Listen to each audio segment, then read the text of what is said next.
Wow, this feels good. So I have been slacking on the dailies for a bit, and I don't mean guests. I'm usually completely unavailable to make my dailies when a guest covers it. What I'm talking about is lately, I can't remember the last time I posted one of these videos within 30 minutes of shop, and I picked a good day to do it because yes, you saw that title correctly. There is a Survivor Supercharger available today that directly increases your power level and is the... Okay, so it's playing through the TV speakers. That is really loud.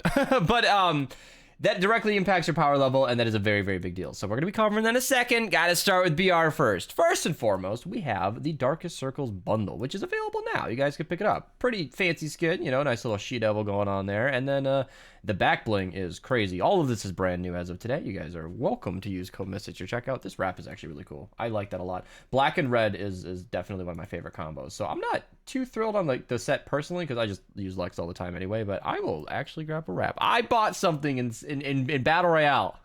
Look at me go. But yeah, I will probably use that with the Lex bundle. If you guys want to pick up the rest, creators get 5%. Helps us out a ton. You can use anybody's code, but mine is highly appreciated as I do this full time. And yeah, there we go. Lots of Halloween stuff. You guys can pick out what you're interested in. I'm just gonna kind of breeze through this because it's just the shop we've seen before.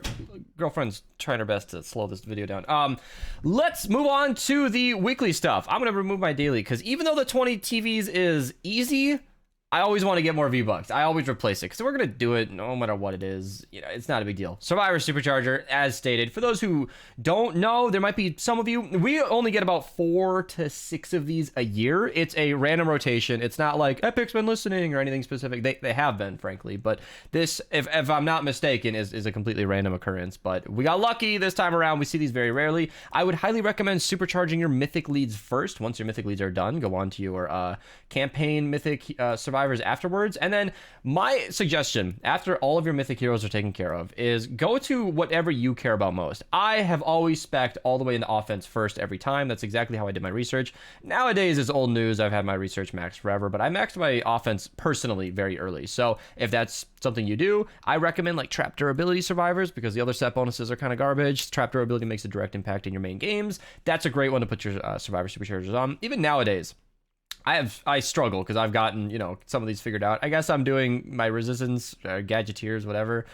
It doesn't really matter. I feel like in the long run, in the years that will follow, we'll eventually have them all maxed out. And frankly, one Survivor Supercharger isn't exactly tipping the scales, typically. If this had come out last Venture season, some people would have been able to hit power level 140 a little earlier than some.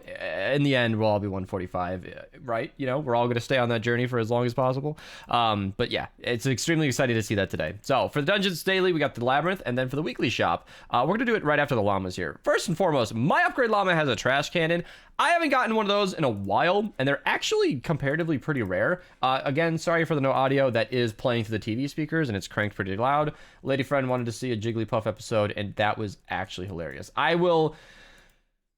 I'll talk about the Jigglypuff episode at the end if I can remember. Swan's available today. It's a pretty mediocre assault weapon. If you guys want me to cover it in like a fun 160 or something, I guess I can.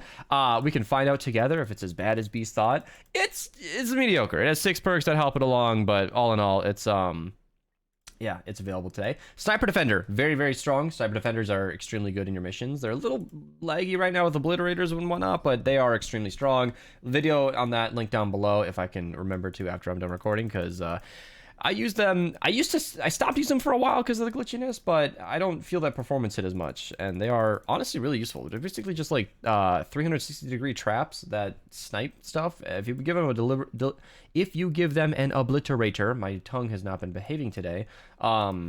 They can do a pretty good job. So thank you, Archer, for joining so I can see the 140s.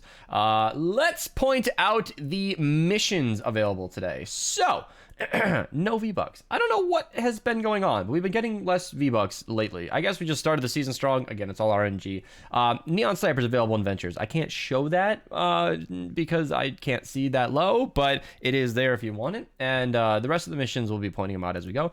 2 Purple Survivors available in the 70 zone. And I actually want to check something because I noted at least 3 monsoons available today, and I wanted to double check that because there are 1, 2. Yeah, there are 3 monsoons available. That might end up in the thumbnail because I think it's hilarious.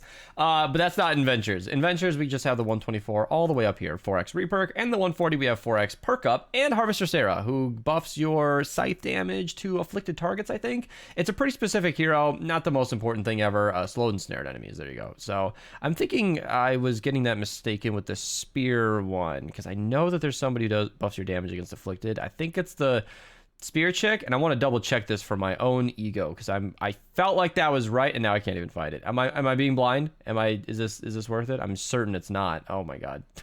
Where's the spear chick? Is there not Deadly Lotus? Oh, she's right here. Yeah, spear damage against afflicted. Okay, well, there you go. Beast does know something about Fortnite heroes.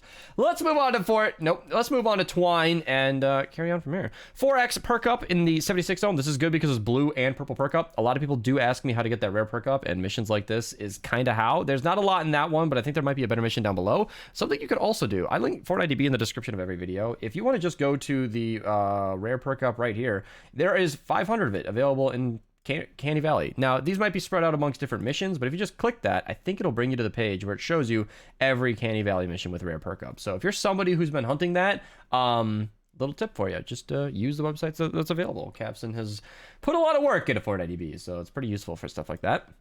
4x perk up in the 88 4 player as well. Then in the 94 4 player, we got 4x drops of rain. And then Monsoon should be... Oh, it might be in the dev mission. Oh, that ruins my fun. I think it is too. Yeah, one of the Monsoons is available in this outside mission that is only available to developers for game testing. That kind of ruins my fun. I wanted to put 3 Monsoons in the thumbnail. I still might, but one might be unobtainable. Sorry, you guys. Maybe I'm blind, but I'm not... Yeah, it's unfortunate. Well, doesn't really matter because there are plenty more available. 104 play I already mentioned, right, is 4x reperk. Then in the 108 zone, we got 4x lightning in a bottle. Then in the 116, we got 4x perk up. 3 of those is epic perk up, which is really nice because purple perk up is pretty rare, so that's a good one to run for sure. Then the 124 zones, one of these is the monsoon. Wow. I guess number 2 out of 3. Whoops. 4x, no, not in there. Yeah, over here. 4x perk up the 144 player. Then we got pretty garbage missions for the 140s, but the 160s are probably what we care about, right? Because the Haywire Storm is easily one of the most mediocre pistols in the... No, that's not over here. 5x perk up with the repair the shelter. 5x eye of the storm with the ride the lightning. These emission alerts are pretty gruesome, but that Stormblade build will cut right through it.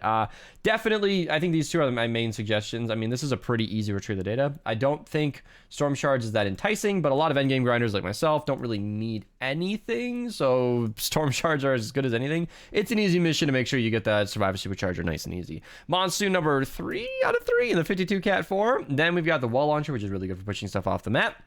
And wall darts, insanely good trap. I use them all the time. I've changed my opinion completely. In the early days, I used to dunk on it all the time. Nowadays, I've come around. I should do a wall darts best perks. It's overdue, but I get asked for it enough to where I might as well just make it happen. Here's one of those rare perk up missions, by the way. And I also wanted to point out in the last thing in Candy Valley's Bulletstorm Jonesy. Yes, he's purple, but yes, he's still going to give you that nice damage bonus and support. I think I pretty much always have a Crackshot build built because it's like one of my favorite builds in the entire game. And yeah, Bulletstorm Jonesy fits into that nice and easy because that extra range damage is super nice. Even though he's purple, he's still going to do his job in support. So yeah, if you want to pick him up. No notes for in Stonewood, but in Plankerton we got 4x drops of rain, and right over here 4x drops rain in the 34 4 player. So woo, there you go. Let's do some expeditions. Yeah, my brain is getting away. Oh, let's do office trivia. My brain is getting away from me today because I didn't eat for a lot of it, and I haven't rested in a while, so I'm going to take a break tomorrow.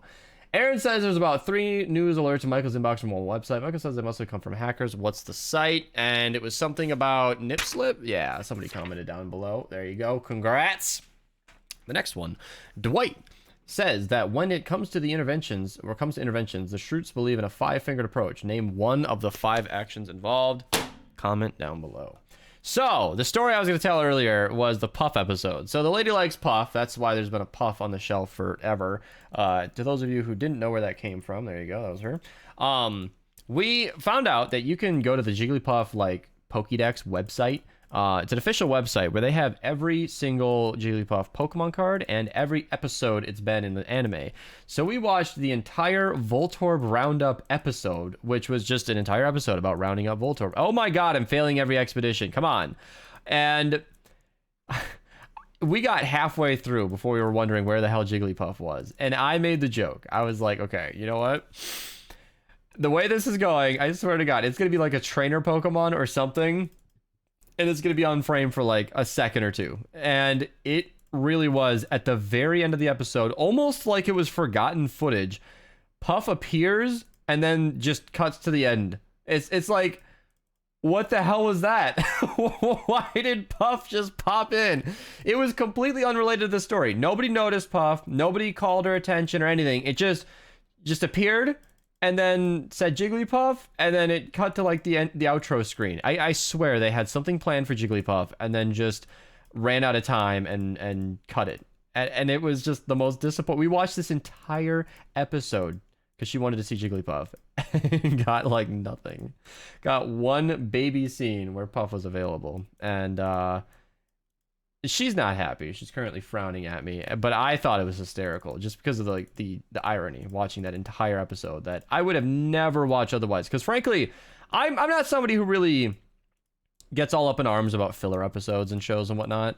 I'm usually pretty relaxed, but I identified that as what I think was a filler episode because it was truly unrelated to the main story, just collecting Voltorbs from some random city and getting them elsewhere so that they can blow up safely. Like, it was just, or not blow up because they were happy in their pasture. 180 manuals, not a bad day.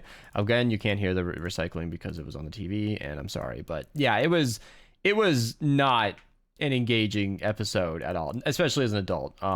That was the kind of thing you'd watch before school someday and then just immediately delete it from your brain. So the fact that there was like a second of Puff was absolutely hysterical because that's the whole reason we watched it. So yeah, I will say though, the first episode we ever watched that had Puff in it was all Puff the whole episode. It was super cute. She was thrilled, but this definitely balanced that out. So I'll see you guys later. Twitch link down below if you guys want to catch the streams. New videos every other day, and goodbye.